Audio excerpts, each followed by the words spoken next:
നിൽക്കുന്ന അനുയായികൾ മുഴുവൻ വൈകാരികമായിട്ടാണ് മതം പിന്തുടരുന്നത്.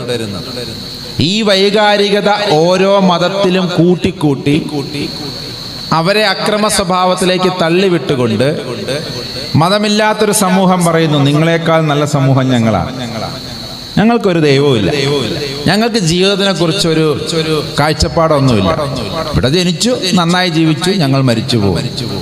പരലോകമുണ്ടെന്നോ ഇവിടെ ആരോ പറയുന്നു, പരലോകത്തിന് വേണ്ടി മരിക്കാൻ തയ്യാറായവരെ പേടിയില്ലാത്ത കാര്യക്കൂടെ പറഞ്ഞു. നേരെ തിരിച്ച് അവർ ചോദിക്കുന്നൊരു ചോദ്യമുണ്ട്, ഈ പേടിയില്ലായ്മ കൊണ്ട് തന്നെയല്ലേ നിങ്ങൾ കൊല്ലുകയും കൊല്ലിപ്പിക്കുകയും ചെയ്യുന്നത്? അതുകൊണ്ടാണ് ഞാൻ ആ വാക്ക് നമ്മൾ പറയുമ്പോൾ പ്രബോധനത്തില് ചില കാര്യങ്ങളുടെ നന്മ മാത്രമേ നമുക്കറിയൂ. പക്ഷെ ഇതിന്റെ വിമർശനം എന്നോ കാലത്തപ്പുറത്ത് വന്നു കഴിഞ്ഞു. ഇങ്ങനെ ഒരു ചിന്താഗതി ഉള്ളത് കൊണ്ടല്ലേ കൊല്ലാനും കൊല്ലിക്കാനും പൊട്ടിത്തെറിക്കാനും ഒക്കെ നമുക്ക് കഴിയുന്നത്. നമ്മൾ എന്ത് പറയും തിരിച്ച്? ഇവിടെയാണ് നമ്മളൊക്കെ ഒന്ന് കൂട്ടായി ചിന്തിക്കേണ്ടത്. എന്താണ് മതം? എന്താണ് ദൈവം? എവിടെയാണ് നമുക്കൊക്കെ ഒന്നിച്ചിരിക്കാൻ കഴിയുന്നത്? നമ്മുടെ മക്കൾ പഠിക്കുന്നത് ഒരേ വിദ്യാലയത്തിലാണ്. അവിടുന്ന് കിട്ടുന്ന അതേ സയൻസിന്റെയും യുക്തിയുടെയും ഭാഷയിലാണ് എന്റെയും നിങ്ങളുടെയും ഒക്കെ മക്കൾ. എനിക്ക് വ്യക്തിപരമായ മക്കളില്ല, സന്യാസിമാർക്ക് കല്യാണവും കുട്ടികളൊന്നും ഇല്ലാത്തതുകൊണ്ട്. പക്ഷെ എന്റെ വീട്ടിലും അനിയന്മാരും ജ്യേഷ്ഠന്മാരും ഒക്കെ ഉണ്ടാവുമല്ലോ, പെങ്ങന്മാരൊക്കെ ഉണ്ടാവുമല്ലോ, അവർക്കൊക്കെ മക്കളുണ്ടാവുമല്ലോ. ഒരാളെയും ഭയക്കാതെ ഒരു സമുദായത്തിന്റെയും ഭാഗത്തു നിന്നുകൊണ്ടല്ല, ധർമ്മത്തിന്റെ പക്ഷത്ത് നിൽക്കുന്നതുകൊണ്ടാണ് പേരിന്റെ കൂടെ ധർമ്മപക്ഷ എന്നൊക്കെ ഇവിടേക്ക് എഴുതി. ദീനിന്റെ പക്ഷം, ധർമ്മം എന്ന് പറഞ്ഞാൽ ദീനെന്നർത്ഥം. ദൈവം ഈ ഭൂമിയിൽ അവതരിപ്പിച്ച ഒരൊറ്റ ദീനേ ഉള്ളൂ, ഒരൊറ്റ ധർമ്മമേ ഉള്ളൂ. അതിന്റെ പക്ഷത്ത് നിന്നുകൊണ്ട് സംസാരിക്കാൻ നമുക്ക് കഴിയുന്നില്ല. നമ്മുടെയൊക്കെ പണ്ഡിതന്മാരും അല്ലെങ്കിൽ എല്ലാ മതത്തിലെ പണ്ഡിതന്മാരും അവരുടേതായ ആ ഒരു വിഭാഗത്തിന്റെ ഭാഗത്തു നിന്ന് പോലും അല്ല സംസാരിക്കുന്നത്. അതാണ് ഏറ്റവും വലിയ പ്രശ്നം. അദ്വൈതികളായിട്ടുള്ള ആചാര്യന്മാര് പോലും, സന്യാസത്തിന്റെ പരമകാഷ്ഠയിലെത്തിയവർ പോലും, അല്ലെങ്കിൽ സംഘടനയെ നമ്മുടെയൊക്കെ ദീനിനെ മുന്നോട്ട് കൊണ്ടുപോകാൻ നിയോഗിക്കപ്പെട്ടവർ പോലും എവിടെയൊക്കെയോ ധർമ്മമാർഗത്തിൽ നിന്ന് വ്യതിചലിക്കുന്നത് പോലെ തോന്നി തുടങ്ങിയത് കൊണ്ടാണ് ഞാൻ നേരത്തെ ചോദിച്ചു, 44 വയസ്സ് വരെ എവിടെയായിരുന്നു, അല്ലെങ്കിൽ 41 വയസ്സ് 42 വയസ്സ് വരെ നിങ്ങളൊക്കെ എവിടെയായിരുന്നു അതിനുള്ള ഉത്തരമാണ് ഇപ്പോൾ പറഞ്ഞുകൊണ്ടിരിക്കുന്നത്. നമ്മൾ വിചാരിച്ചു ഇവരൊക്കെ അത് ശരിയാക്കി കൊടുക്കുമെന്ന്. പക്ഷെ ഇത് ഇങ്ങനെ പോയി കഴിഞ്ഞു കഴിഞ്ഞാൽ എല്ലാവരും പരസ്പരം തീർക്കുന്ന ഒരവസ്ഥയിലേക്ക് വന്നു കഴിഞ്ഞാൽ ഇത് ബോധപൂർവം ഇവിടെ സൃഷ്ടിക്കപ്പെടുന്നുണ്ട് എന്ന തെളിവ് ലഭിച്ചതുകൊണ്ടാണ് ഞാനൊക്കെ ഇവിടെ നിൽക്കുന്നത്. അല്ലെങ്കിൽ എന്തിനാണ് നിങ്ങളെന്നല്ല, ഈ 30 റബീഉൽ അവ്വൽ മാസത്തിലെ 30 ദിവസങ്ങളിൽ അല്ലെങ്കിൽ 28 ദിവസങ്ങളിൽ 48 പ്രോഗ്രാമുമായി എന്തിനാണ് ഒരു ഹൈന്ദവ ആചാര്യൻ ഇത്തരം വേദികളിൽ വരുന്നത്? കാരണം ചില സൂചനകൾ നൽകാൻ വേണ്ടിയിട്ട് തന്നെയാണ്. ദൈവത്തിനെ പ്രാപിക്കാനും ദൈവത്തിനെ പ്രാർത്ഥിക്കാനും ആരാധിക്കാനും സുജൂദ് ചെയ്യാനും ഒക്കെ നമ്മൾ വേറിട്ട് പോകുന്നു. ഇപ്പോഴും ഈ നിലയിലേക്ക് നമ്മളെ കൊണ്ടെത്തിച്ചില്ലേ? ബീവറേജസിൽ കാണിക്കുന്ന ആ ഒരു ബീവറേജസ് ക്യൂവിൽ കാണുന്ന അച്ചടക്കം പോലും പലപ്പോഴും നമ്മുടെ പരിപാടികൾക്ക് കാണാറുണ്ടോ? ഇതെന്റെ നിങ്ങളുടെ സമുദായത്തിനോടാ ചോദിക്കുന്നത്, അല്ലെങ്കിൽ ഇതിൽ പെടാത്ത ക്രിസ്ത്യൻ സമുദായത്തിനോട് കൂടിയാ ചോദിക്കുക. അവിടുത്തെ ഒരു സഹകരണം പോലും, ഒരു ബീവറേജസ് ക്യൂവിൽ കാണിക്കുന്ന ഒരു സഹകരണം പോലും പലപ്പോഴും പല വിഷയത്തിലും, അടക്ക് വിഷയത്തിലും പല വിഷയത്തിലും നമ്മൾ കാണിക്കുന്നില്ല. അങ്ങനെ നമ്മൾ നേരത്തെ പറഞ്ഞ പോലെ ഇങ്ങനെ ഞങ്ങളുടെ കയ്യിൽ വർഗീയത ഇല്ലേ, ഞങ്ങളുടെ കയ്യിൽ നിങ്ങൾ ഉദ്ദേശിക്കുന്ന ആളല്ലേ, ഈ കളർ കാണുമ്പോൾ നിങ്ങൾ തെറ്റിദ്ധരിക്കരുതേ, എന്റെ പൊട്ട് കാണുമ്പോൾ എന്റെ കെട്ട് കാണുമ്പോൾ ഇത് ഞങ്ങളിൽ വർഗീയതയുള്ള ആളുകളല്ലേ എന്നിങ്ങനെ വിളിച്ചു പറയേണ്ടുന്ന ഒരു ഗതികേടിലേക്ക് ഞങ്ങളെ എത്തിച്ചിരിക്കുന്ന പോലെ നിങ്ങളെയും എത്തിച്ചിരിക്കുക. ഓരോ മീറ്റിങ്ങുകളിലും നമ്മൾ പറയുകയാണ് ഇവർ ഞങ്ങളിൽപ്പെട്ടവരല്ല, അല്ലെങ്കിൽ ഈ വർഗീയത ഞങ്ങൾ അംഗീകരിക്കുന്നില്ല. എന്നിട്ടോ നമ്മുടെ ഇടയിൽ നിന്ന് തന്നെയാണ് ഇവരൊക്കെ പുറത്തോട്ട് ഇറങ്ങി ഇതൊക്കെ ചെയ്യുന്നത്. ഇതിനൊരു പരിഹാരം കണ്ടേ പറ്റൂ. ഞാനും നിങ്ങളും ഒന്നിച്ചിരിക്കുന്നിടത്തുനിന്ന് തുടങ്ങുന്നു, അല്ലെങ്കിൽ നമുക്ക് ഇത്തരം വേദികൾ ഇനിയും ഒന്നിച്ചിരിക്കാൻ കഴിയുന്നിടത്തുനിന്ന് തുടങ്ങുന്നു ഇതിനുള്ള പരിഹാരം. ഇത് വേണമോ വേണ്ടയോ എന്ന് മാത്രമാണ് നിങ്ങളുടെയും എന്റെയും മുമ്പിലുള്ള ചോദ്യം. ഞാൻ തയ്യാറാണ്. ഇക്കണ്ട ബുദ്ധിമുട്ടുകളൊക്കെ സഹിച്ചു നമ്മൾ വരുന്നത്. ആർക്കെങ്കിലും എവിടെയെങ്കിലും ഒരു ചെറുപ്പക്കാരനെങ്കിലും ഒരു ഫിത്തനയിൽ നിന്ന് മാറാൻ തോന്നിക്കഴിഞ്ഞാൽ അവൻ്റെ ഈമാൻ വർദ്ധിക്കണമെന്നൊന്നും എനിക്ക് അറിഞ്ഞൂടാ. അതിനുള്ള പ്രസംഗമൊക്കെ ഞാൻ പ്രസംഗിക്കുന്നുണ്ടോന്ന് അറിയില്ല. അതിനൊക്കെ നീ ഇവിടെ ആലിമ്യങ്ങളൊക്കെ ഉണ്ട്. പക്ഷെ ഒന്ന് എനിക്ക് ഉറപ്പ് തരാൻ പറ്റും, ഇത് കൃത്യമായി ഒന്ന് മനസ്സിലാക്കിയാൽ ഒരാളെങ്കിലും ഒരു തെറ്റിൽ നിന്ന് മാറാനുള്ള സാധ്യത ഞാൻ കാണുന്നു. മതപരമായൊരു തെറ്റിൽ, മതത്തിന്റെ പേരിൽ മാനവികതയ്ക്കെതിരെ പോകുന്ന ആ സ്വഭാവത്തിൽ നിന്നൊന്ന് മാറാൻ നമ്മുടെ മക്കളിൽ ആർക്കെങ്കിലും ഒരാൾക്ക് സാധിക്കുമെന്ന് എനിക്ക് ഉറപ്പാണ്. അത്ര മാത്രമേ ഞാനിത് കൊണ്ട് ഉദ്ദേശിക്കുന്നു. അതിലപ്പുറത്തേക്കൊന്നും ഉദ്ദേശിക്കാനുള്ള ശക്തിയും ധൈര്യവും ഒന്നും നമുക്ക് ദൈവത്തിന്റെ തിരുമുമ്പാകെ ഇല്ല. അല്ലാണ്ട് ഇത് ചെയ്തത് കൊണ്ട് അവിടെ പ്രത്യേകിച്ച് സ്വർഗം കിട്ടുമെന്നോ, അങ്ങനെയൊക്കെ കിട്ടട്ടെ. കാരണം ഓരോ മതത്തിന്റെ ധർമ്മത്തിന്റെ ദർജ ഉയർത്തിയവരുടെ കൂട്ടത്തിൽ നമ്മൾ പെടണം. നല്ല മാർഗത്തിൽ മറ്റുള്ളവരോട് സംസാരിച്ചവരുടെ കൂട്ടത്തിൽ നമുക്ക് പെടണം. റസൂലുള്ളാഹിയെ സ്നേഹിച്ചവരുടെ കൂട്ടത്തിൽ പെടണം. ഇല്ലേ? പ്രവാചകന്മാരെയും ഗുരുക്കന്മാരോടൊക്കെ ഹുബ്ബ് വെച്ചവരുടെ കൂട്ടത്തിൽ നമ്മൾ പെടണ്ടേ? അങ്ങനെയൊക്കെ ഉണ്ടാകട്ടെ. പക്ഷെ ഇതിന്റെ ഇടയിൽ ഉദ്ദേശിക്കപ്പെടുന്ന ഇതാണ്, അറിഞ്ഞോ അറിയാതെയോ നമ്മുടെ കയ്യിൽ ആയുധങ്ങൾ നൽകുന്നത് ആരാണ്? 150 വർഷം കഥ കേൾക്കണം നിങ്ങൾ. കഥയല്ല, സംഭവമാണ്. 150 വർഷങ്ങൾക്ക് മുമ്പേ അവർ തീരുമാനിച്ചു ശാസ്ത്രം എന്ന് പറയുന്ന മതമാക്കി വളർത്തണം. ഇന്ന് ഡെൻമാർക്കിലും ഇന്ന് മറ്റേ നേരത്തെ പറഞ്ഞ സ്കാൻഡിനേവിയൻ രാജ്യങ്ങളിലും ഉള്ളതുപോലെയുള്ള ഒരു ഭരണ സംവിധാനം മുന്നോട്ട് കൊണ്ടുവരണം. അവിടെ അവർ ഒന്നിച്ചിരിക്കുന്നത് ശാസ്ത്രത്തിന്റെ പേരില. അവിടെ എല്ലാവർക്കും ഐഫോൺ ഉണ്ട്, അല്ലെങ്കിൽ എല്ലാവർക്കും മെഡിക്കൽ ഇൻഷുറൻസ് ഉണ്ട്. അവിടെ എല്ലാവർക്കും മിനിമം വേതനങ്ങളുണ്ട്. അവിടെ ആർക്കും ആരെയും ഭയപ്പെടേണ്ടതില്ല. തുണി ഉടുത്ത് നടന്നാലും തുണി ഉടുക്കാണ്ട് നടന്നാലും അവർക്കൊരു പ്രശ്നവുമില്ല. ആരാരെയും വീട്ടിൽ വിളിച്ചു കൊണ്ടുപോയാലും ഒന്നിനും ഒരു പ്രശ്നമില്ല. നേരത്തെ അദ്ദേഹം പറഞ്ഞ പോലെ ഇതൊന്നും ഒരു പ്രശ്നമില്ലാത്ത രാജ്യമാണ്. ആരും അതിനെക്കുറിച്ച് ചോദ്യം ചെയ്യത്തില്ല. നിങ്ങളുടെ ഇഷ്ടത്തിന് നിങ്ങൾക്ക് പോകാം. കാരണം ദൈവമില്ല, പരലോക ശിക്ഷയോ ജീവിതമോ ഒന്നും തന്നെ ഇല്ല. പിന്നെ എന്തിനാ പേടിക്കുന്നത്? ഈ രീതിയിലേക്ക് നന്മയുള്ളവരായി മാറി നിങ്ങളുടെ ഇഷ്ടത്തിനനുസരിച്ച് ജീവിക്കുക എന്ന സംവിധാനം ഏറ്റവും കൂടുതൽ കൊണ്ടുവരാൻ അവർ തീരുമാനിച്ചത് ശാസ്ത്രത്തിന്റെ വളർച്ചയിലൂടെയാണ്. ഇന്ന് എവിടെ വരെ എത്തി നിൽക്കുന്നു? എല്ലാം വേണം, ഫേസ്ബുക്കും എല്ലാം വേണം. പക്ഷേ അതിനേക്കാൾ കൂടുതൽ ഇന്ന് അതിന്റെ ദോഷ വശങ്ങളിലേക്കാണ് നമ്മളൊക്കെ പോയിക്കൊണ്ടിരിക്കുന്നത്. ഇത് പറഞ്ഞു കൊടുക്കാൻ ആർക്ക് കഴിയും? ഏതാണ് വേദികൾ? ഏത് വേദിയിൽ ഇത് പറയും? അതുകൊണ്ടാണ് ഇത്തരം വേദികളിലൊക്കെ ഞങ്ങൾ എത്ര ബുദ്ധിമുട്ടിയാൽ ഇന്നത്തെ ദിവസത്തേക്ക് വേണ്ടി 18ഓളം പ്രോഗ്രാമുകളുടെ വിളി എനിക്ക് വന്നതാ. 18 പ്രോഗ്രാമിൽ ഇതിനെക്കാട്ടിലും ആളുകൾ, ജനക്കോടികൾ, ആയിരങ്ങൾ നിറഞ്ഞിരിക്കുന്ന സദസ്സ് കഴിഞ്ഞിട്ട് അങ്ങോട്ട് വന്നിരിക്കും. കാരണം എന്താ പറയുക? പറഞ്ഞ വാക്കിന്റെ വില. ഇവിടെ എത്ര ആളുണ്ടെന്ന് ഞാൻ നിങ്ങളോട് ചോദിച്ചില്ല. നിങ്ങൾ എന്ത് തരുമെന്ന് ഞാൻ ചോദിച്ചിട്ടുണ്ടോ? ഇവിടെ ഉണ്ടെങ്കിൽ തുറന്നു പറയണം. സ്വാമി ഇത്രയും പൈസ പറഞ്ഞാൽ അവിടെ വന്നിരിക്കുന്നത്, ഇറങ്ങുന്ന സമയത്ത് ഇത്രയും പൈസ തരണം എന്ന് പറഞ്ഞിട്ടുണ്ടെങ്കിൽ ഇപ്പൊ ഇതിന്റെ കമ്മിറ്റിക്കാർ പറയണം. എന്നാൽ ഈ ഉറപ്പാണ്, നിങ്ങൾ തരുന്നതിന്റെ ഇരട്ടിയുടെ ഇരട്ടി കിട്ടാവുന്ന വേദി ഉപേക്ഷിച്ചിട്ട് എന്നവിടെ നിൽക്കുന്നത്. എന്താണെന്നറിയോ? പറഞ്ഞ വാക്ക് വസിയത്ത് ഉള്ളവൻ അത് പാലിക്കണം. അപ്പോഴേ ഈമാൻ ഉണ്ടാവുള്ളൂ എന്ന് നാളെ നിങ്ങളൊന്ന് മനസ്സിലാക്കണം. നാളത്തത് എനിക്ക് ഏറ്റവും ഇഷ്ടപ്പെട്ട, എൻ്റെ എനിക്ക് ഏറ്റവും വേണ്ടപ്പെട്ട ഉസ്താദിന്റെ ഒരു പ്രോഗ്രാം നാളെ എറണാകുളത്ത് നടക്കുക. അദ്ദേഹവും കേന്ദ്രമന്ത്രിയും എത്ര സന്നാഹങ്ങളാണെന്നറിയോ? പക്ഷേ വൈലത്തൂർ എന്ന് പറഞ്ഞ സ്ഥലത്ത് ഒരു കൊച്ചു പ്രോഗ്രാം ഉണ്ട്. കുറച്ച് കുട്ടികൾ മാത്രമേ ഉള്ളൂ. അതായത് അവിടെ ഒരു ഹിഫുൽ കോളേജ് ഉണ്ട്. ആ കോളേജുമായി ബന്ധപ്പെട്ട ഒരു 10 അവിടെ പഠിക്കുന്ന കുഞ്ഞുങ്ങളോട് സംസാരിക്കാൻ വേണ്ടി കുറേ മുമ്പേ വാക്ക് കൊടുത്തുപോയി. അയാൾ ആകെ തരുന്നത് ആ കരുവാര കൊണ്ട് വൈലത്തൂർ കുറച്ച്. അയാൾ അങ്ങനെയല്ലേ കണക്ക് കൂട്ടത്തുള്ളൂ. ഞാൻ ഇവിടുന്ന് ആലപ്പുഴയിൽ നിന്നാണ് അവിടെ ചെല്ലുന്നവൻ, അയാൾക്ക് നോക്കേണ്ട കാര്യമില്ലല്ലോ. എൻ്റെ വീട് വൈലത്തൂർ ഏകദേശം ഒരു 10-60 കിലോമീറ്റർ കാണും. അതിനുള്ള എണ്ണക്കാശ് ഇവിടെ നിന്ന് പോയാലും അത്രേ കിട്ടുള്ളൂ. പക്ഷെ നാളെ നടക്കുന്ന 24-ാം തീയതി എറണാകുളത്ത് വെച്ച് കേന്ദ്രമന്ത്രിമാരും നമ്മുടെയൊക്കെ മന്ത്രിമാരും മുൻ മന്ത്രിമാരും ഒക്കെ പരിപാടിയിൽ പങ്കെടുക്കുന്നതിൽ ഈ പറയുന്ന ഉസ്താദിന്റെ മക്കളടക്കം നേരിട്ട് ക്ഷണിച്ചിട്ട് ഒരു രക്ഷയില്ല. പറഞ്ഞ വാക്കൊന്നേ ഉള്ളൂ.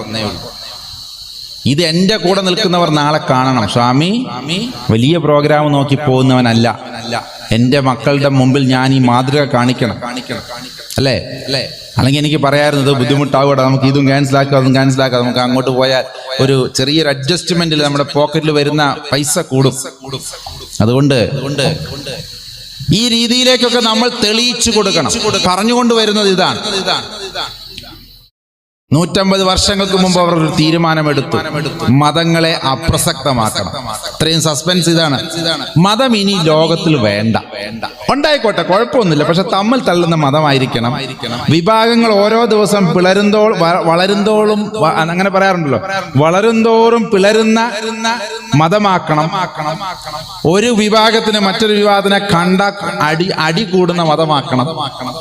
അപ്പോഴും അതിലെന്തുണ്ട്? ഒരുപാട് ബിസിനസ് ഉണ്ട്, അല്ലേ? ഇപ്പൊ ഒരു പള്ളിയുമായി അല്ലെങ്കിൽ ഒരു സമുദായമായി അടി കൂടി കഴിഞ്ഞാൽ എത്ര കോടി രൂപ യാക്കോബായ ഓർത്തഡോക്സ് അടിക്ക് വേണ്ടി ഇവിടെ ചെലവാക്കപ്പെട്ടു.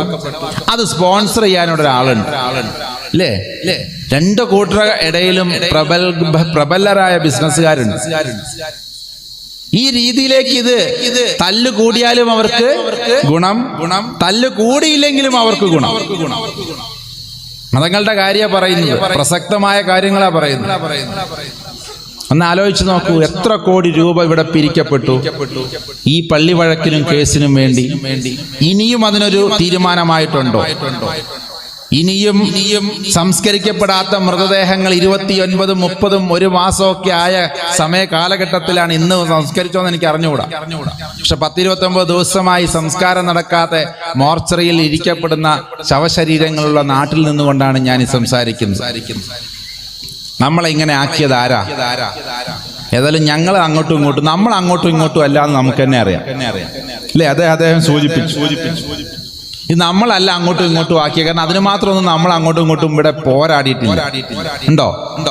അല്ലെങ്കിൽ അതിന് മാത്രം നിങ്ങൾ പറ, അങ്ങനെയാണോ? നമ്മൾ അങ്ങോട്ടും ഇങ്ങോട്ടും ആക്കിയതിന്റെ വല്ല തെളിവുകളും നിങ്ങളുടെ കയ്യിലുണ്ടോ? ഈ തെളിവുകൾ ഇല്ലാത്തത് കൊണ്ടാണ് ഞാനിവിടെ നിൽക്കുന്നത്. ഇല്ല എന്നതിന്റെ തെളിവാണ് ഞാനിവിടെ നിൽക്കുന്നുണ്ട്, അല്ലേ? നമ്മുടെയൊക്കെ ഉള്ളിൽ സൗഹാർദ്ദം തന്നെയാണ്.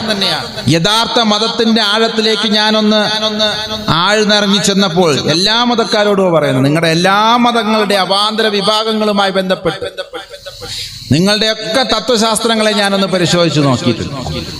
എവിടെയും ഒരു പ്രവാചകനും ഒരു ഗുരുവും ഒരു സമ്പ്രദായവും വർഗീയപരമായി പെരുമാറാൻ അവരുടെ അനുയായികളോട് പറഞ്ഞിട്ടില്ല. ഉണ്ടെന്ന് നിങ്ങൾക്ക് തെളിയിക്കാൻ കഴിഞ്ഞാൽ ഞാൻ ഈ പണി നിർത്തും, വേറെ പണിക്ക് പോകും. ഇനിയും കുറെ പണികൾ അറിയാം. അതുകൊണ്ട് ഇങ്ങനെ ആചാര്യനായി അല്ലെങ്കിൽ ഏതെങ്കിലും ഒരു സമുദായത്തിന്റെ മതപരമായ ഉടുപ്പിട്ടുകൊണ്ട് ജീവിക്കണമെന്ന് ഒരു നിർബന്ധവും ഞാൻ ആർക്കും ഒരു സ്ഥലത്തും ഞാൻ എഴുതി വെച്ചിട്ടില്ല, അല്ലെങ്കിൽ അങ്ങനെ പോകാമെന്ന് ഒരു നിയത്തും വെച്ചിട്ടില്ല. ഞാനിതിന്റെ കൂടെ നിൽക്കുന്നത് മതങ്ങളെല്ലാം സൗഹൃദത്തെ മാത്രമേ പ്രോത്സാഹിപ്പിച്ചിട്ടുള്ളൂ. പ്രത്യേകിച്ച് റസൂലുള്ളാഹിയുമായി ബന്ധപ്പെട്ട കാര്യത്തിൽ. യഹൂദന്റെ ശവം കൊണ്ടുപോകുമ്പോൾ എഴുന്നേറ്റ് നിൽക്കുന്നത്, നിന്നെപ്പോലെ നിന്റെ അയൽക്കാരനെയും സ്നേഹിക്കണമെന്ന് പറയുമ്പോൾ പൂച്ചയുടെ ഉറക്കത്തെ പോലും മാനിക്കുന്നത്, അല്ലേ? അദ്ദേഹം പറഞ്ഞു. അതുകൊണ്ട് ഞാൻ വിശദീകരിച്ച് പറയാം, ഉറുമ്പുകളുണ്ടോ എന്ന് നോക്കുന്നത്. അങ്ങനെ എത്ര കാര്യങ്ങൾ നമ്മൾ എത്ര കാര്യങ്ങൾ സൂക്ഷ്മതയോടുകൂടി ദീനിനെ പുലർത്തിയ ആളുകളുടെ കാര്യമാണ് നമ്മളൊക്കെ പറഞ്ഞുകൊണ്ട് വരുന്നത്. സൂക്ഷ്മതയോട് കൂടിയിട്ടാണ് നമ്മൾ ദീനിനെയൊക്കെ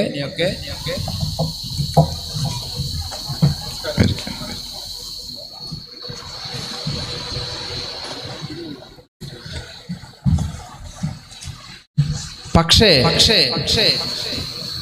എവിടെയാണ് മതങ്ങളെയൊക്കെ എമിഗ്രൻസ് ക്ലിയറൻസിന് വേണ്ടി വെച്ചുകൊണ്ടിരിക്കാനുള്ള കാരണക്കാരാക്കിയത് എന്താണ്?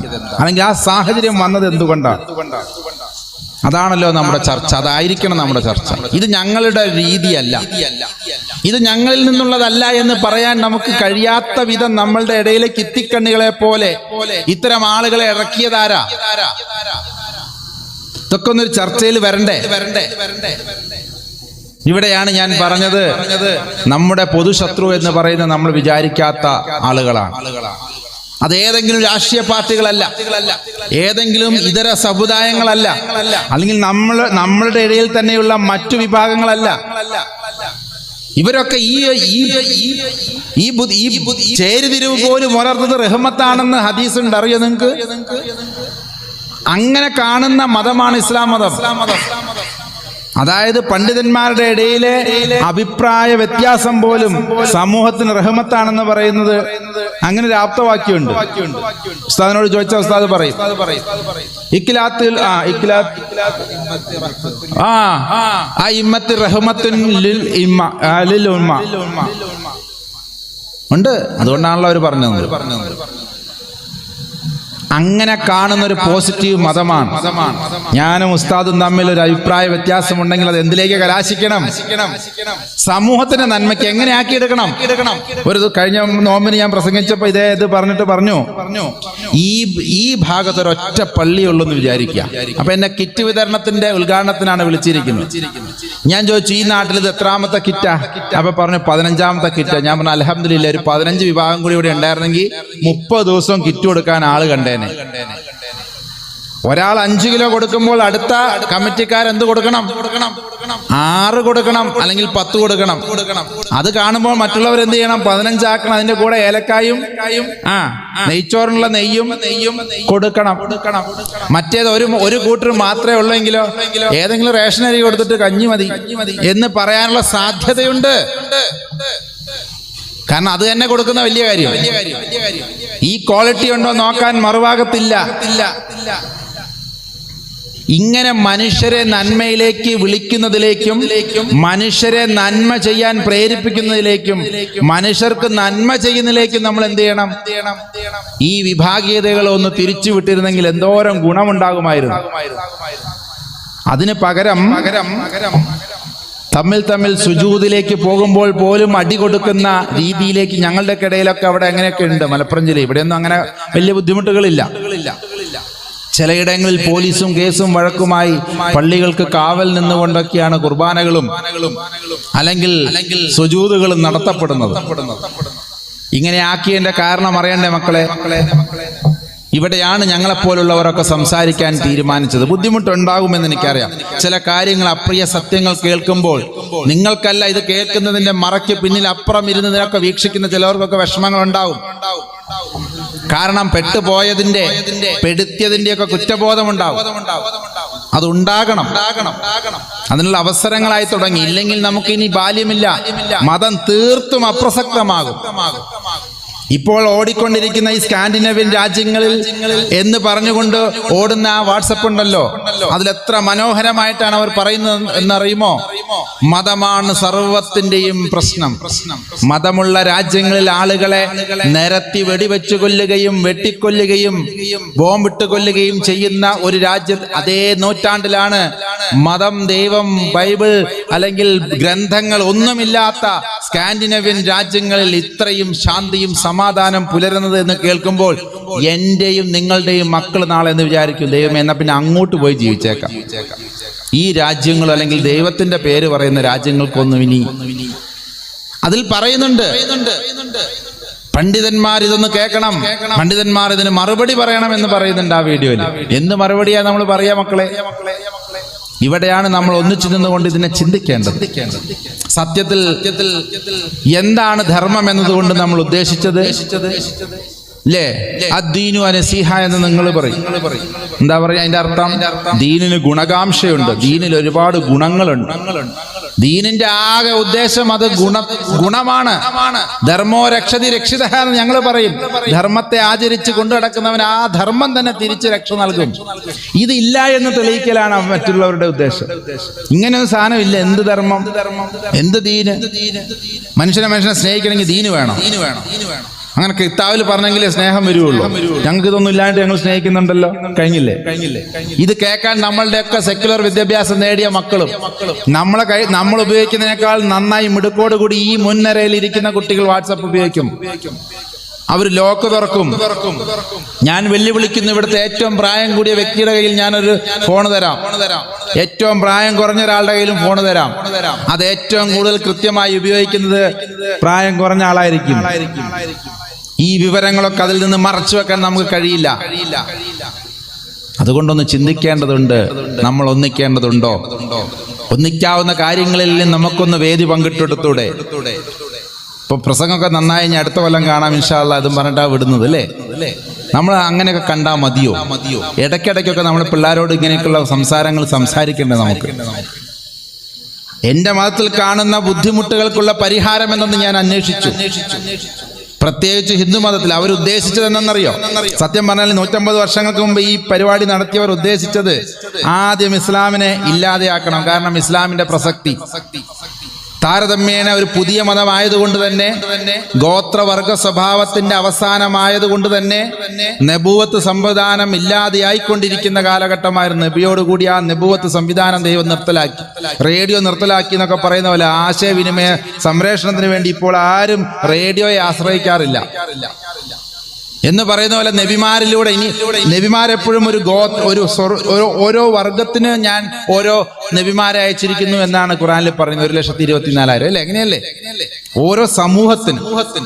അപ്പൊ ഓരോ സമൂഹത്തിനുമാണ് ഓരോ നബിമാരെ അയച്ചിരിക്കുന്നതെങ്കിൽ ആധുനികതയുടെ അല്ലെങ്കിൽ ഗോത്ര സ്വഭാവങ്ങളുടെ ആ സ്വഭാവം ഇല്ലാതെയായിക്കൊണ്ടിരിക്കുന്ന ഒരു കാലഘട്ടത്തിലാണ് റസൂലുള്ളാഹി വന്നത്.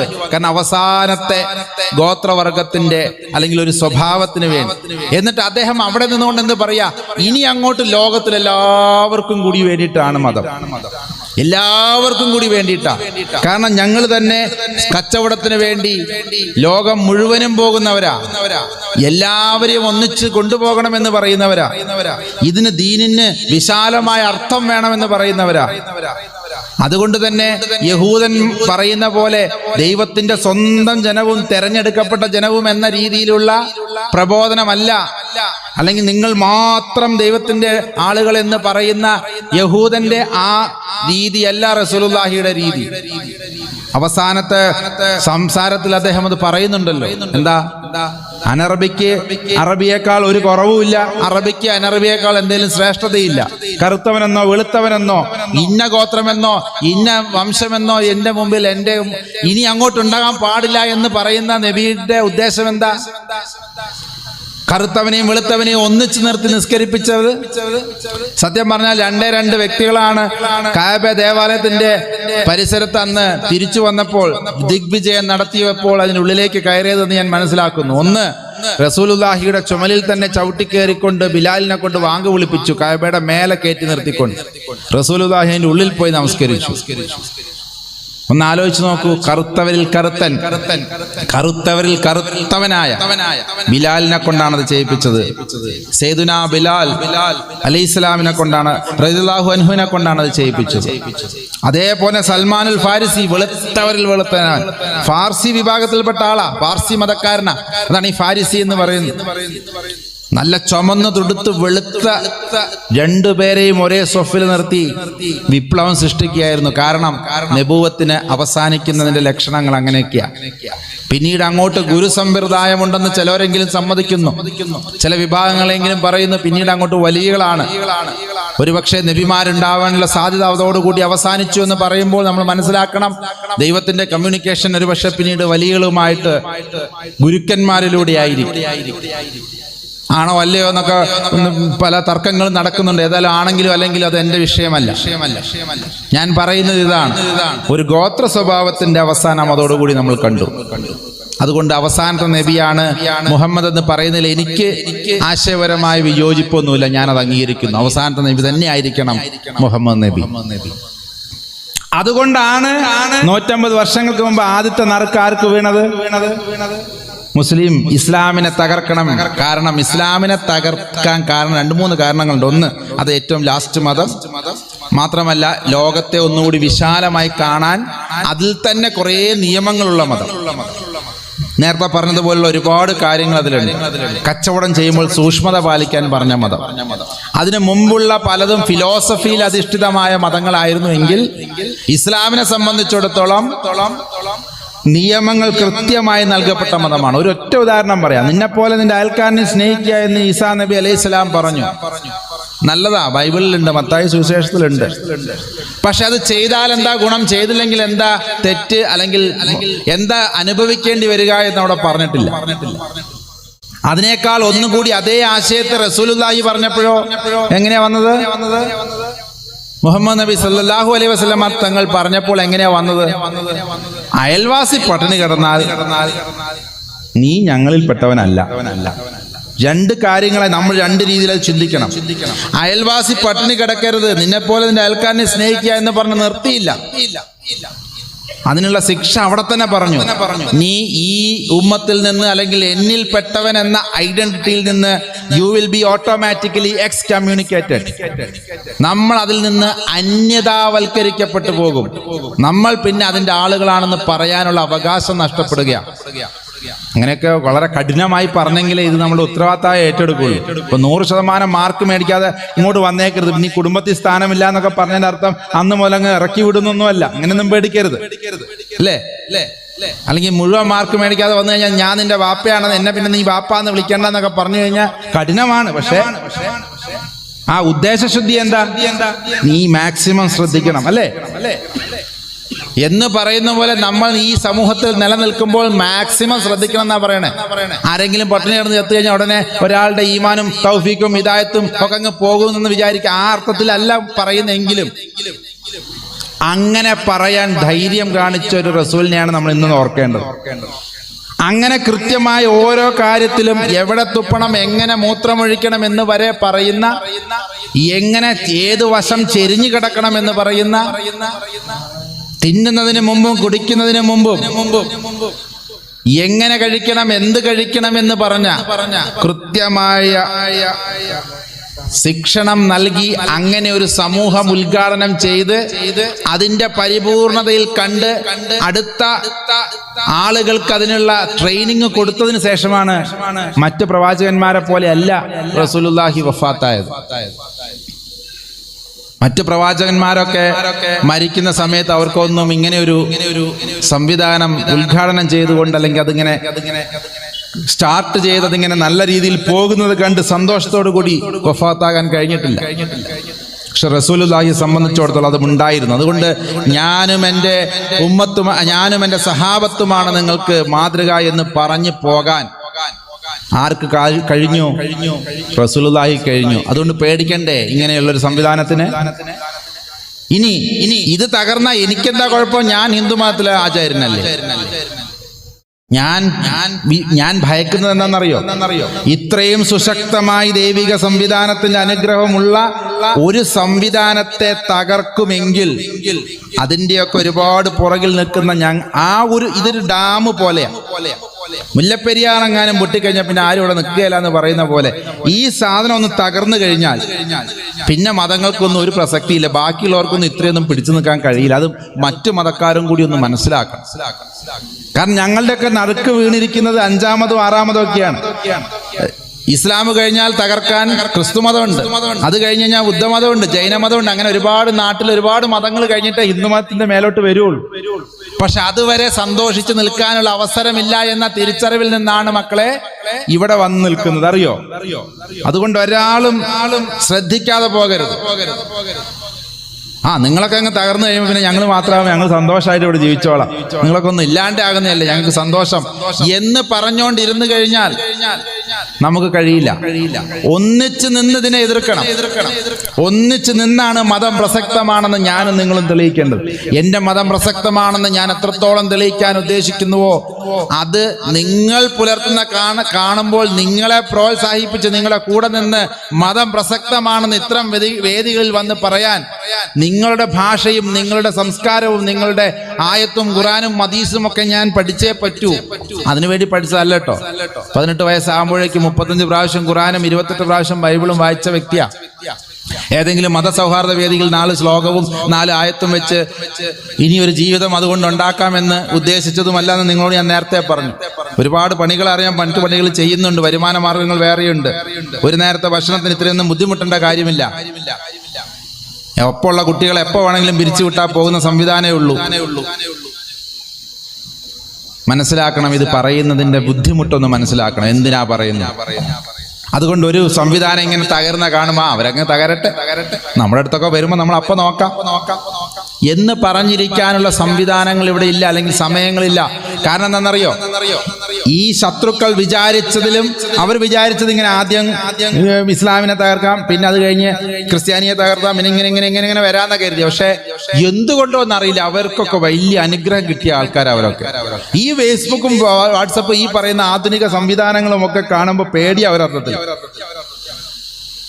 അതിന്റെ അർത്ഥം എൻ്റെ കയ്യിലും ഉസ്താദിന്റെ കയ്യിൽ ഇരിക്കുന്ന സാധനത്തിനെ കുറ്റം പറയാന്ന് വിചാരിക്കരുത്. അല്ലെങ്കിൽ അവൻ ആ സാധനം കയ്യിലുള്ളത് കൊണ്ടാണ് ഇത് ലൈവൊക്കെ വിടുന്നത്. അതിന്റെ ഉപകാരമുണ്ട്. പക്ഷേ ഇതൊന്നും അറിയാതെ ഇതിനൊരു വേറൊരു സൈഡുണ്ട്. ആ സൈഡിലൂടെ എന്തുണ്ടായി എന്നറിയോ? ഇങ്ങനെ വെർട്ടിക്കൽ ആൻഡ് ലീനിയർ, ഒരു വര വരച്ചാൽ ഇങ്ങനെ വെർട്ടിക്കൽ, ഈ രീതിയിൽ ഇതിനെ ഇങ്ങനെ ഇല്ലാണ്ടാക്കാം എന്ന് അവർക്ക് ലോട്ടറി അടിച്ചു. ഇന്നിപ്പോ തകർന്നുകൊണ്ടിരിക്കുന്ന എങ്ങനെയെന്നറിയോ? ഹൊറിസോണ്ടൽ ആൻഡ് സർക്കുലർ രീതിയിലാണ്. ഹിന്ദു മതവും ക്രിസ്തു മതവും എല്ലാവരും കൂടി ഒന്നിച്ച് നശിക്കുകയാണ്. അവരൊരിക്കലും അങ്ങനെ വിചാരിച്ചില്ല. ആദ്യം ഇസ്ലാമിനെ ഇല്ലാതെയാക്കാന്ന വിചാരിച്ചു. പക്ഷെ ഇസ്ലാമിനെ ഇല്ലാതെ വെക്കുന്നതോടൊപ്പം തന്നെ ആ കളികളിൽ ഞങ്ങളും നിങ്ങളും ക്രിസ്ത്യാനികളൊക്കെ കൂടി, സത്യം പറഞ്ഞ നിഷ്പക്ഷമായി പറയട്ടെ, ആരും എന്നോട് വിഷമിക്കരുത്. ക്രിസ്ത്യാനികളുടെ കാര്യമാണ് സത്യത്തിൽ അബദ്ധത്തിലായിരിക്കുന്നത്. ഇസ്ലാമിന് ഇനിയും പലയിടങ്ങളിലെങ്കിലും കുറച്ചെങ്കിലും ചില കാര്യങ്ങൾ നിലനിൽക്കുന്നുണ്ട്. പക്ഷെ ആത്മീയ സമ്പ്രദായങ്ങളുടെ ശോഷിപ്പ് ക്രിസ്ത്യൻ സംവിധാനങ്ങളിൽ ഏറ്റവും കൂടുതൽ വരുത്തി. അതിന്റെ ലക്ഷണമാണ് അമേരിക്കയിലും ലണ്ടനിലും അല്ലെങ്കിൽ അങ്ങനെയുള്ള രാജ്യങ്ങളിൽ മതം ഒരു കാലത്തുണ്ടായിരുന്ന മതമില്ലാത്ത അവസ്ഥയിലേക്ക് പോയത്. ഇതിപ്പം നമ്മൾ വിചാരിക്കുന്നത് ഞങ്ങൾ പോയി അവിടെ 4 പള്ളി വെച്ചിട്ടുണ്ട്, അതുകൊണ്ടൊന്നും ഇതേപോലെ അവർക്ക് തകർക്കാൻ അറിയാം.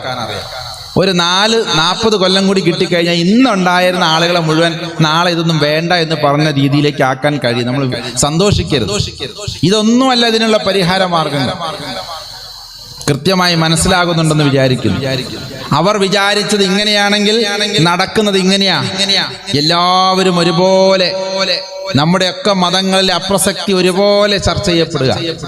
ഹിന്ദു മതം ചെയ്യുന്ന കുറെ വീഡിയോസ് അങ്ങോട്ട് ഇട്ട് കൊടുക്കുമ്പോൾ മറുപക്ഷത്തുനിന്ന് ഇസ്ലാം ചെയ്ത കുറെ വീഡിയോകൾ ഇങ്ങോട്ട്. അപ്പൊ ബരാബറായി, രണ്ടു കൂട്ടർക്കും സമാധാനമായി. ഇനിയൊന്നും പറയാനില്ല.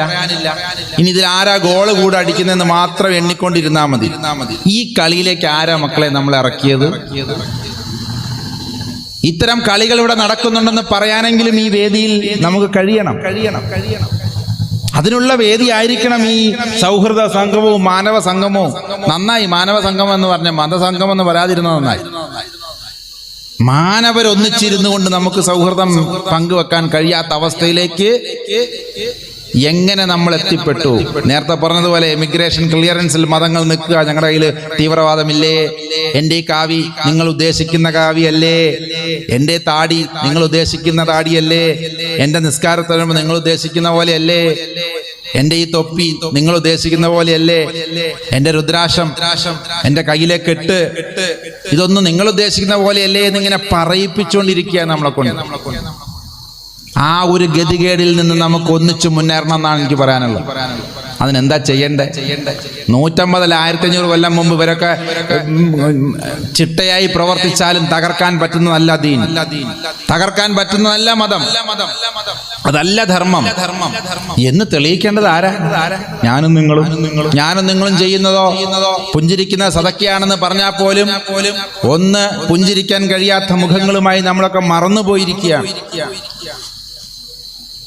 റസൂലുള്ളാഹിയുടെ ഏറ്റവും വലിയ സോഷ്യൽ എഞ്ചിനീയറിംഗ് ഞാൻ കാണുന്നത്, നിങ്ങളുടെ വിഭാഗം എങ്ങനെ ഏറ്റെടുക്കുന്നു എന്ന് എനിക്ക് അറിഞ്ഞുകൂടാ.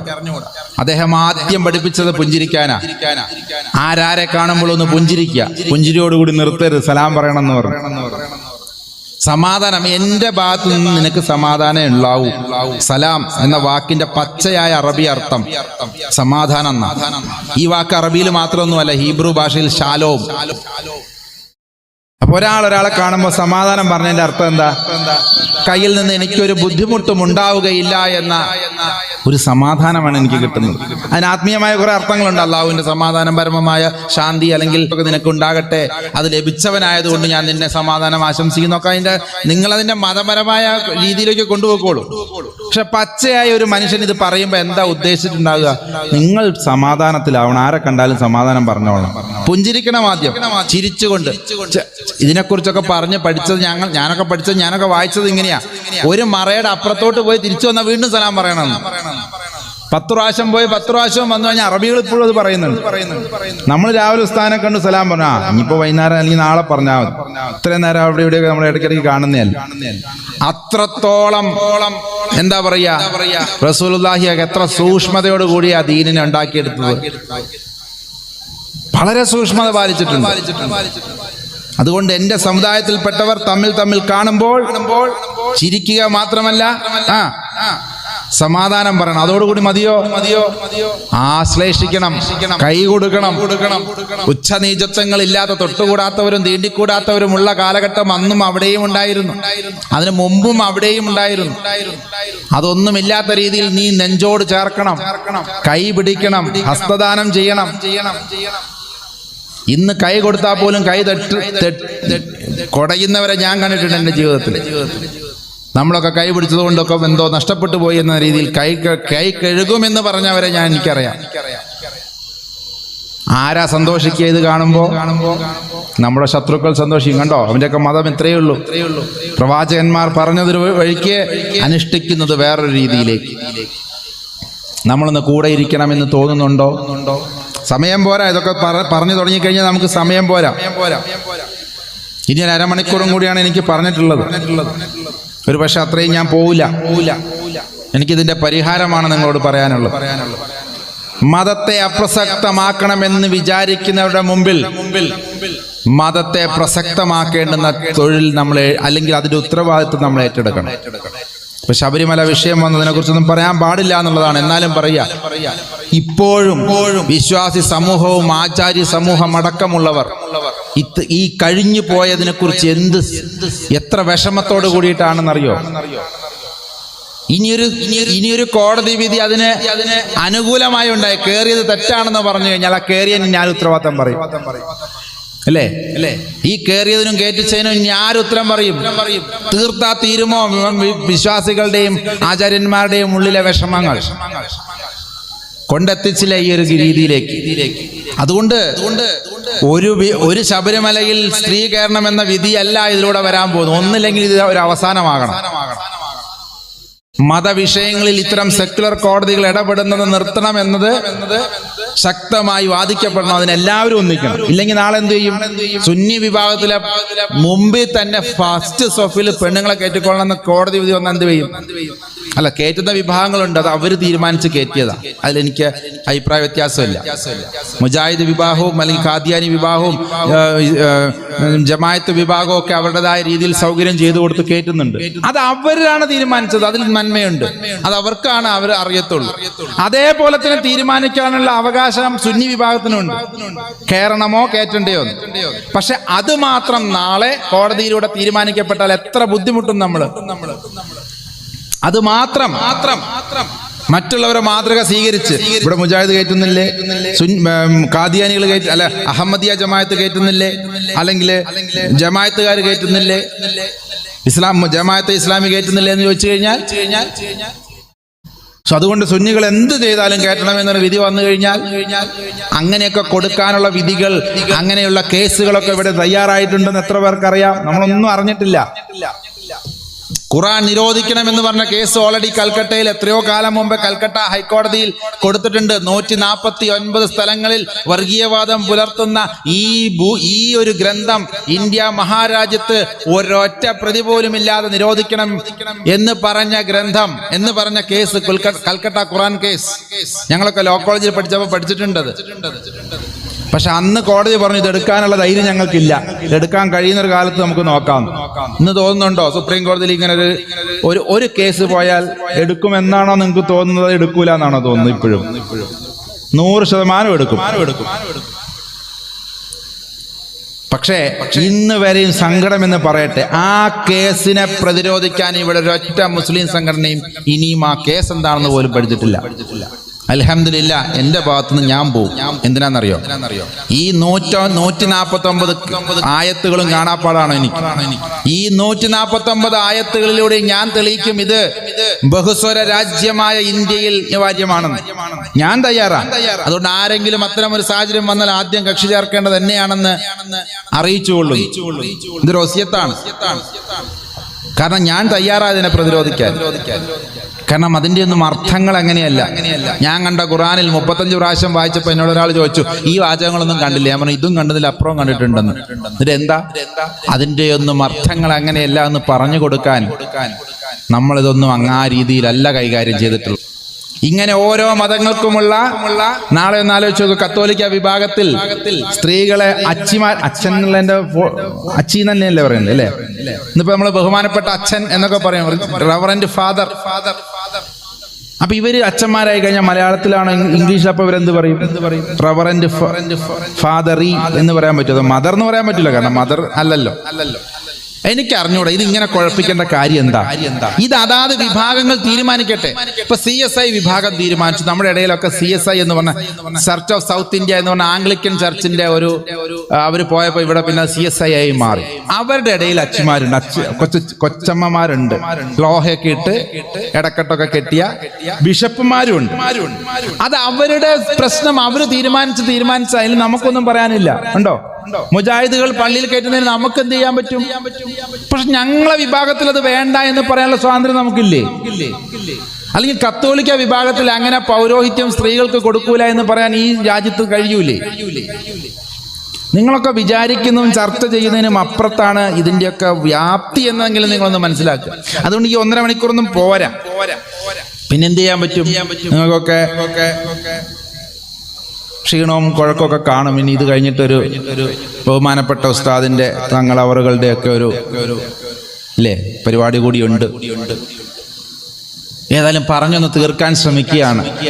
നമ്മളുടെ മുമ്പിലിരിക്കുന്ന ഒരുപാട് കാര്യങ്ങളെക്കുറിച്ചൊന്നും അല്ല നമുക്കിതിനെക്കുറിച്ച് ഒന്നും അറിയില്ല. 150 കൊല്ലമായി കൃത്യമായി ശാസ്ത്ര സാങ്കേതിക മനഃശാസ്ത്ര രംഗത്ത്, മതരംഗത്ത് ചിട്ടയോട് കൂടി നമ്മുടെ ശത്രുക്കൾ മതങ്ങളെ ഇല്ലാതെയാക്കുക എന്ന അജണ്ടയോട് കൂടി എല്ലാത്തിനെയും ആട്ടിക്കയറ്റി ക്ലിയറൻസിന് നിർത്തിയിരിക്കുന്ന ഈ ഒരു കാലഘട്ടത്തിലെങ്കിലും എന്ത് പ്രതിരോധം എന്നെങ്കിലും നമ്മളൊന്ന് ചിന്തിച്ചു തുടങ്ങണം. ഇങ്ങനെയൊക്കെ ഉണ്ടെന്ന് ഞാൻ വന്ന് പറയുമ്പോഴെങ്കിലും അല്ലേ നിങ്ങൾ സത്യം പറ, നെഞ്ചു തൊട്ട് പറ, ഇങ്ങനെയൊക്കെ നടക്കുന്ന ഉണ്ട് എന്നത് ഇതിന്റെ മുമ്പ് ആരെങ്കിലും ഏതെങ്കിലും പ്രസംഗവേദിയിൽ കേരളത്തിലെ ഏതെങ്കിലും മതത്തിൽപ്പെട്ട ഒരു ആചാര്യൻ പറഞ്ഞിട്ടുണ്ടോ? ഇതെന്റെ ഒരു വെല്ലുവിളിയാണ്. ഇത് പൊതുസമൂഹം കാണുന്ന ലൈവ് പോകുന്നൊരു കാര്യമാണ്.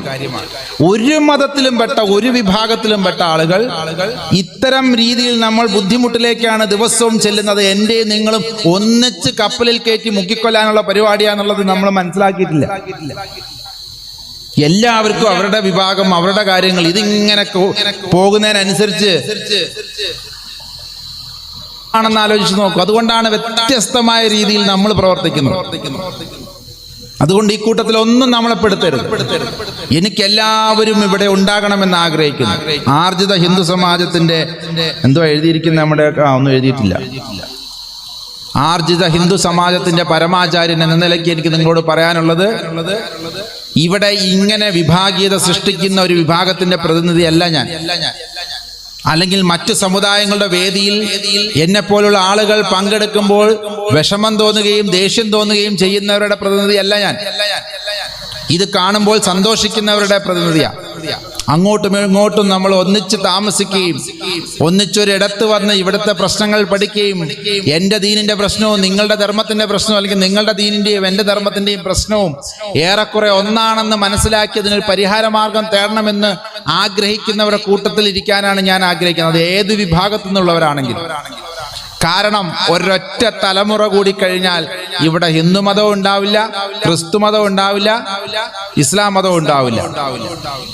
അതിന്റെ തെളിവ് ഞാൻ പറഞ്ഞു തന്നു.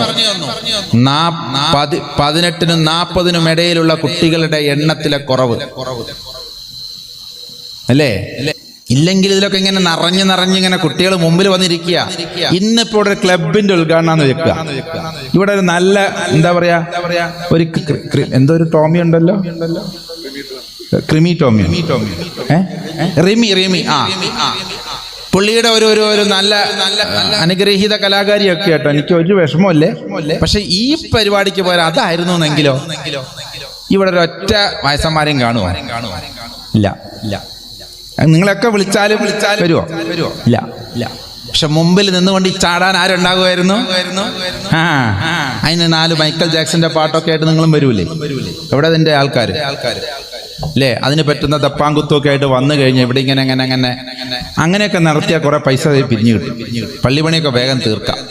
പള്ളിപണി തീർന്നിട്ടില്ല എന്നാണോ എന്നോട് പറഞ്ഞത്? ഇനിയും തീരാനുണ്ട്.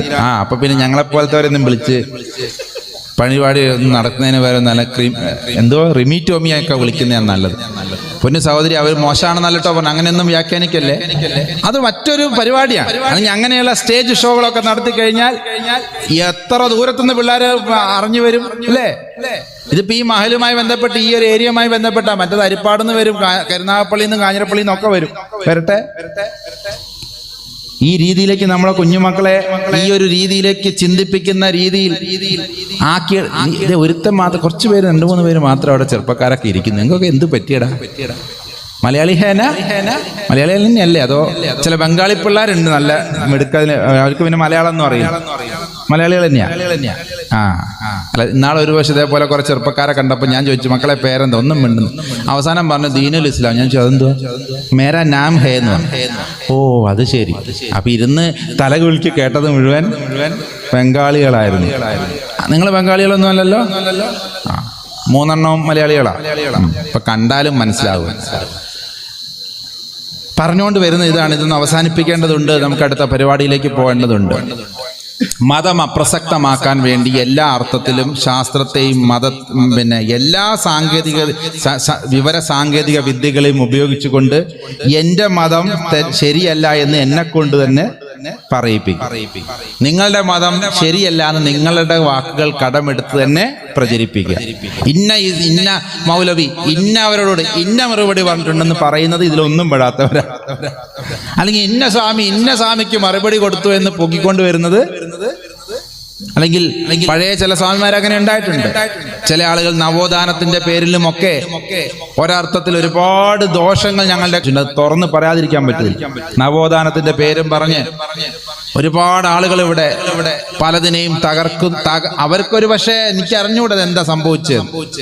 പക്ഷെ മൊത്തത്തിൽ അവരുടെ ജീവിതവും അവരുടെ കാലഘട്ടം, അതുകൊണ്ട് തന്നെ പലരും ഇന്ന് ആ കാലഘട്ടത്തിലൊന്നും ഇല്ല, അല്ലെങ്കിൽ അതൊന്നും തുടരുന്ന കുട്ടികളുമില്ല എന്നുള്ളതൊരു ആശ്വാസമാണ്. പക്ഷെ അവരുണ്ടാക്കിയ ആ കേടുപാടുകൾ, പുതിയ ആശയത്തിന്റെ പേരിൽ മറ്റും ഉണ്ടാക്കിയ ഒരുപാട് കേടുപാടുകൾ തീർക്കണമെങ്കിൽ ഇനി എത്ര ഈമാനുള്ളവർ വരണമെന്നാണ് ഞാനൊക്കെ ഇങ്ങനെ ആലോചിക്കുന്നത്. എത്ര സൂക്ഷ്മതയോടുകൂടി അവനവന്റെ മാർഗം പ്രസക്തമാക്കുന്നവർ വരണം. അതുകൊണ്ട് ഒരൊറ്റ കാര്യം പറയാനുള്ളൂ. മതം അപ്രസക്തമാകണമോ മതം പ്രസക്തമാകണമോ എന്ന് ഇന്ന് തീരുമാനിച്ചിട്ട് ഇവിടുന്ന് പോകണം. നാളത്തേക്കൊന്നും വെക്കരുത്. ഞാൻ വിശ്വസിക്കുന്നു, ഞാനും നിങ്ങളും ആഗ്രഹിക്കുന്നത് അല്ലെങ്കിൽ ആഗ്രഹിക്കേണ്ടത് എൻ്റെ മതമെങ്കിലും അല്ല, അത് നിങ്ങൾക്ക് നിങ്ങളെ മതമല്ലേ അറിയുള്ളൂ. നിങ്ങളുടെ മതം ആണ് കൃത്യമായി അത് നല്ലതാണെന്ന് ലോകത്തിന്റെ മുമ്പിൽ തെളിയിക്കേണ്ടത്. ഒരു ഉദാഹരണം ഞാൻ നേരത്തെ പറഞ്ഞ അതേ റസൂലുള്ളാഹിയുടെ വിഷയത്തിലേക്ക് വരാം. നീ പട്ടിണി കിടക്കുന്ന നിന്റെ അയൽവക്കത്തുണ്ടെങ്കിൽ നീ മതം പ്രസക്തമാക്കിയവനല്ല, നീ എന്നിൽപ്പെട്ടവനെ അല്ല എന്ന് പറഞ്ഞാൽ അതിന്റെ അർത്ഥം എന്താ? ഇന്ന് കേരളത്തിലെ മുസ്ലിം സമുദായം മാത്രം വിചാരിച്ചു കഴിഞ്ഞാൽ, ഇന്നുള്ള ജനസംഖ്യയിൽപ്പെട്ടവർ മാത്രം വിചാരിച്ചു കഴിഞ്ഞാൽ 160 അയൽക്കാരനാ പറഞ്ഞിരിക്കുന്നത് അല്ലേ? അയൽക്കാരൻ ആരാന്ന് റസൂലുള്ളാഹി ചോദിച്ചപ്പോൾ മറ്റൊരു ഹദീസിൽ പറയുന്നുണ്ട്, നിന്നെ മുന്നോട്ട് നോക്കുമ്പോൾ 140 പേര്, ഈ സൈഡിലേക്ക് 40 പേര്, ഇങ്ങനെ 4 ചുറ്റും 40 പേര്. അപ്പൊ ഒരു മുസ്ലിമിനെ ഏൽപ്പിച്ചിരിക്കുന്ന ഉത്തരവാദിത്തം എത്രയാ? 160 കുടുംബങ്ങൾ. അതിൽ അമുസ്ലിം എന്ന് നോക്കാൻ പറഞ്ഞിട്ടുണ്ടോ? മുസ്ലിം എന്ന് നോക്കാൻ പറഞ്ഞിട്ടുണ്ടോ? ഇല്ല. ജാതി മത വർഗ ലിംഗ വ്യത്യാസമന്യേ നിന്റെ അയൽവക്കത്ത് താമസിക്കുന്ന 160 കുടുംബങ്ങൾക്ക് നീ നന്മ ചെയ്യണമെന്ന് ഓരോ മുസ്ലിമിനെയും പറഞ്ഞ് ഏൽപ്പിച്ചിരിക്കുക. ഇതൊന്ന് കൃത്യമായി പുലർത്തിയിരുന്നെങ്കിൽ, ചിലര് പറയും 150 ഇല്ല, 160 ഇല്ല സ്വാമി, ഇല്ല, പിന്നെ എത്രയാ? 40 ഉള്ളൂ. സമാധാനം, 40 എങ്കിലും. ഒരു മുസ്ലിം 40 ഏറ്റെടുത്താൽ 40 വരെയൊക്കെ ഉണ്ടെന്ന് എല്ലാവരും സമ്മതിച്ചിട്ടുണ്ട്. 160 ഒക്കെ ഇച്ചിരി കൂടി എന്ന് പറയാം. 40 ഉണ്ടെന്ന് എല്ലാവരും സർവ്വസമ്മതമല്ലേ? എല്ലാ ഹദീസും കൂട്ടി ക്രോഡീകരിച്ച് നോക്കുമ്പോൾ നമുക്കൊരു 40 എങ്കിലും എത്തിക്കൂടും. ഞാൻ പറയുന്നു, നിങ്ങൾ 40 വേണ്ട, 4 കുടുംബങ്ങളെ ഏറ്റെടുത്താൽ ഒരു 0 വിലയില്ല. അതുകൊണ്ട് നമുക്ക് 40 വേണ്ട, 4 മതി. ഞാനെന്ന മുസ്ലിം അല്ലെങ്കിൽ ഞാനെന്ന ധർമ്മം അനുഷ്ഠിക്കുന്നവൻ എൻ്റെ 4 വശത്തുള്ള 4 കുടുംബങ്ങളെ ഇന്നത്തെ കേരളീയ സാഹചര്യത്തിൽ ഏറ്റെടുത്തു കഴിഞ്ഞാൽ 10 വർഷം കൊണ്ട്, അല്ല 5 വർഷം കൊണ്ട് കേരളത്തെ 10 പ്രാവശ്യം ദാരിദ്ര്യ വിമുക്തമാക്കാം. ഇവിടെ റേഷൻ ഉണ്ടാവില്ല, APL കാർഡ്, BPL കാർഡ്, ആ കാർഡ്, ഈ കാർഡ് ഒന്നും കാണുകയില്ല. ഇവിടെ ഒരു ആന്ധ്രേനെയും നമ്മൾ ആശ്രയിക്കേണ്ടി വരില്ല. പിന്നെ അവസാനം ഈ അരി വാങ്ങിയവൻ തിരിച്ചു ചോദിച്ചു, നിങ്ങൾക്ക് അങ്ങോട്ട് അരി വേണോ?